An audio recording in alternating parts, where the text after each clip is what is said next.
শরীর এত খারাপ লাগতেছে বলার মতো না। তারপরেও কিন্তু সংসারের কাজগুলো যেন হাঁ করে আমার দিকেই তাকিয়ে আছে।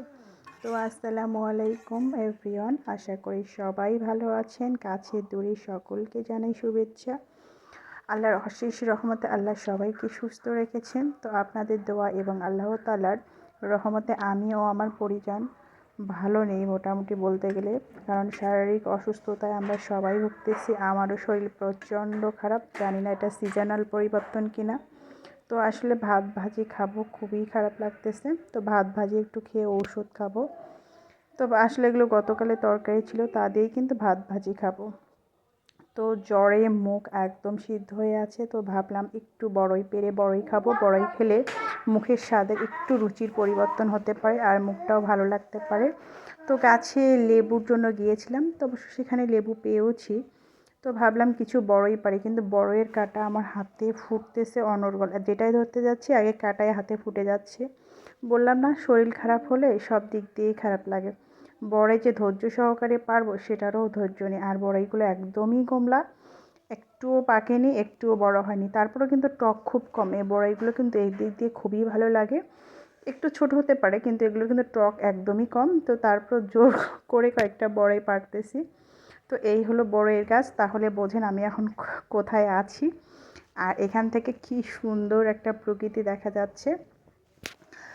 আর বাসায় ফিরলাম, তো এটা কিন্তু আমার বাসার মধ্যেই এরিয়া, আর সেখান থেকে কিন্তু আমি বড়ই পেরেছি। এটা কিন্তু দূরের কোথাও না। তো এসে একটু চার পানি দিলাম, দিয়ে লাইয়ের কাছে নিচে গেলাম। তো আজকে কোনো কিছুই রান্না করব না, শরীর খুবই খারাপ। আসলে এমন একটি হালকা পাতলা রান্না করব যেটা আমার খেতেও ভালো লাগবে জ্বরের মুখে, প্লাস আমার খুব অল্প সময়ের মধ্যে কাজটা হয়ে যাবে। তো ভাবলাম লাউ শাকই রান্না করি, এটাই বেটার। একটু শাক ভাজি করে নিই, একটু ডিম ভাজি করব, ভর্তা ছানা করব, যেটা আমার মুখে রুচিও ফেরাবে, আমার খেতেও ভালো লাগবে। তো এখানে তো লাউ শাকের ডগা কাটতেই চাচ্ছে না। শরীরে জোর বুঝি নেই, একটা লাউয়ের শাকের ডগা কাটতেও আমি হিমশিম খেয়ে যাচ্ছি। তারপরেও কিন্তু আমিও নাছোড়বান্দা, কেটেই ছাড়লাম। তো এখানে এই তো টমেটো গাছের উপর এগুলোকে ঝুলে দিয়ে আবার পাড়ার চেষ্টা করতেছি, যেহেতু আমার হাতে বটি আছে। আর শরীরটা এতটা খারাপ লাগতেছে যে আমি যে জেদ করে পারো এটারও এনার্জি নেই। তো বাসায় আসলে আমার হেল্পিং হ্যান্ড বলতে কেউ নেই, আমার কাজ আমি নিজেই করি। তো এই তো যে কিন্তু কাজ করার মধ্যে একটা আলাদা শান্তি বা তৃপ্তি কাজ করে। তো এই তো লাউ শাকের বাকি ডালগুলো আমি টেনে টেনে ছিঁড়ে ছিঁড়ে কেটে নিচ্ছি। তো এগুলো এখন ঘরে নিয়ে আসলাম, এগুলোকে সুন্দর করে বেছে পরিষ্কার করব। আর এই রইল লেবু, যেটা আমি গাছ থেকে সংগ্রহ করেছি। আর এই টমেটোগুলোকে ভর্তা করব, আর লেবু একটু লবণ দিয়ে চুষে খাবো। যেহেতু অনেকে বলতেছে লেবু খেলে শরীরে অনেকটাই খাওয়ার রুচি বাড়ে। তো সকলের কথা মেনে লেবু গাছ থেকে নিয়ে আসলাম।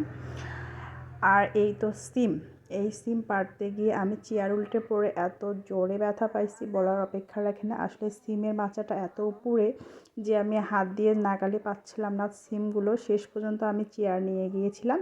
তো চেয়ার নিয়ে যে উঠে দাঁড়ানোর পরে সিমের ডাল পাড়ার আগে আমি চেয়ার থেকে পড়ে গেছি, আর পড়ে যে এত জোরে কোমরে লেগেছে। তো আমার খুবই অবস্থা খারাপ শরীরের। আমি খুব কষ্ট করে আজকে ভিডিওটা আপলোড দিচ্ছি। যে সকল আপু ভাইয়ার কাছে আমার এই ভিডিওটা গেছে, তো আশা করি আল্লাহ যেন আমাকে সুস্থতা কামনা করে। আপনাদের দোয়া আশীর্বাদে আমার জন্য একটু দোয়া করবেন যেন আমি সুস্থ হতে পারি।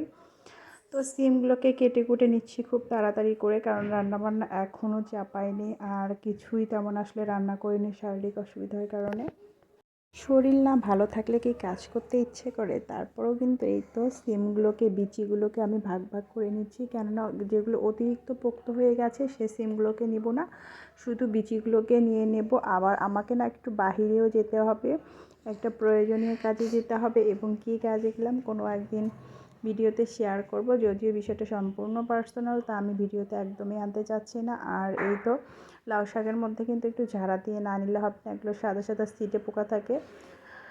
আর ডক্টর বলছে আমাকে ডিম সিদ্ধ করে খেতে, আমার সন্তানদের ডিম সিদ্ধ করে খেতে। আমি যেহেতু ডিম দেশি মুরগি বাসায় পালন করি, তো মুরগির ডিম অবশ্যই আমার ঘরে থাকবে, এটাই স্বাভাবিক। 3টা ডিম সিদ্ধ করে চড়িয়ে দিলাম, আমি আমার ছেলে 2জন খাবে। আর এখানে তো চা রেডি একদম। আমি 1 কাপ চা খেয়ে এবার নিজের এনার্জিটুকু ফিরিয়ে নিয়ে আসবো, কারণ নিজের এনার্জিটুকু ফিরিয়ে নিয়ে না আসতে পারলে কিন্তু কোনো কাজে মন বসবে না। আর চাটাকে এই তো সুন্দর করে ঘুটিয়ে নিচ্ছি। আর চাটা খাবো কি দিয়ে এটাও টেনশন করতেছি। তো গুঁড়ো দুধগুলো একটু মনে হয় প্রবলেম হয়েছে। আমার ছোটো বাচ্চা আছে যেহেতু, ওরা বারবার গুঁড়ো দুধগুলো বের করে খায়। তো যাদের ছোট বাচ্চা আছে তাদের এরকম প্রবলেম হবে, এটাই স্বাভাবিক। তো চা একদম রেডি। এখানে কিন্তু এতগুলো চা আমি খাবো না। তো এখানে এই তো পাঁপড়, আর এই চালের পাঁপড়টা কিন্তু আমার মা আমাকে দিয়েছে বাসায় করে। এটা কিন্তু ড্যামো চালের পাঁপড়। আর আমি কিন্তু খাওয়া দাওয়া শেষে একদম এই চটজলদি বোরখা পরে একদম রেডি হয়ে গেছি বাহিরের উদ্দেশ্যে, যেহেতু আমার কাজটা খুবই প্রয়োজনীয়। আজকের মতো এ পর্যন্ত, আবার দেখা হবে। আল্লাহ হাফেজ।